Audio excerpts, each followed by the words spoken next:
بسم اللہ الرحمن الرحیم۔ السلام علیکم پیارے دوستو، کیا آپ بھی دن بھر کی مصروفیت میں تک گئے ہیں؟ کبھی ایسا لگتا ہے کہ دل میں سکون کا خزانہ چھپ کر بیٹھا ہے، لیکن اسے نکالنا کوئی آسان کام نہیں۔ تو فکر نہ کریں، آج ہم آپ کو قرآن کی وہ صورتیں بتائیں گے جو آپ کے دل کو سکون دے گی، اور جب آپ انہیں پڑھیں گے تو ایسا لگے گا جیسے اللہ کی رحمت آپ کی زندگی میں اتر آئی ہو۔ تو جلدی سے ویڈیو کو لائک کریں اور چلے شروع کرتے ہیں۔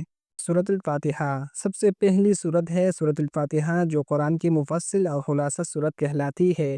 جب آپ اسے پڑھیں گے تو ایسا لگے گا جیسے اللہ نے آپ کے دل کی پریشانیاں فوراً دور کر دی۔ یہ سورت روزانہ کی 5 نمازوں کا لازمی حصہ ہے، لیکن کیا آپ جانتے ہیں کہ اس سورت میں ہر لفظ میں سکون چھپا ہے؟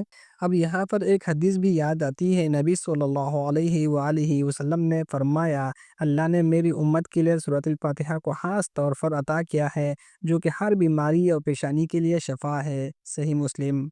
تو جب بھی دل میں بے سکونی ہو، بس سورۃ الفاتحہ کو دل سے پڑھ کر دے کے سکون خود ہی آ جائے گا۔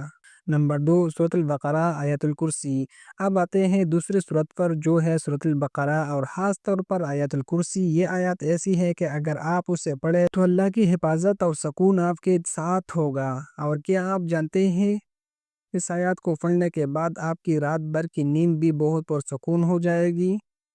حضرت ابو ہریرہ رضی اللہ عنہ سے روایت ہے کہ نبی صلی اللہ علیہ وآلہ وسلم نے فرمایا، جو شخص ہر رات آیت الکرسی پڑھے گا، اللہ اسے ہر پریشانی سے محفوظ رکھے گا۔ تو رات کو سونے سے پہلے آیت الکرسی پڑھ کر دیکھیں، اور یقین کریں اگلی صبح آپ اتنے تازہ دم اٹھیں گے کہ دل خوش ہو جائے گا۔ نمبر 3، سورۃ الزمر۔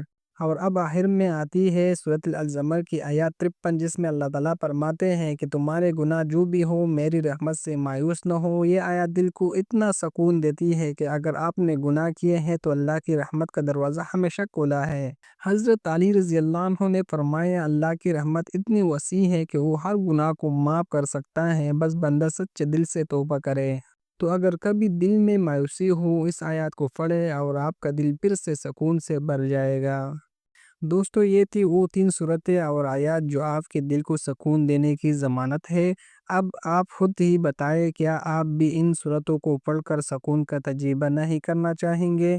تو اگلی بار جب دل میں بے سکونی ہو، بس ان صورتوں کو یاد رکھیں، اور اللہ کی رحمت سے دل کو سکون دے دی۔ اور یاد رکھیں، ہر پریشانی کے بعد اللہ کی رحمت آپ کے قریب ہے۔ اگر ویڈیو اچھی لگی ہو، ویڈیو کو لائک کریں، چینل کو سبسکرائب کریں اور دوستوں کے ساتھ شیئر کریں۔ شکریہ۔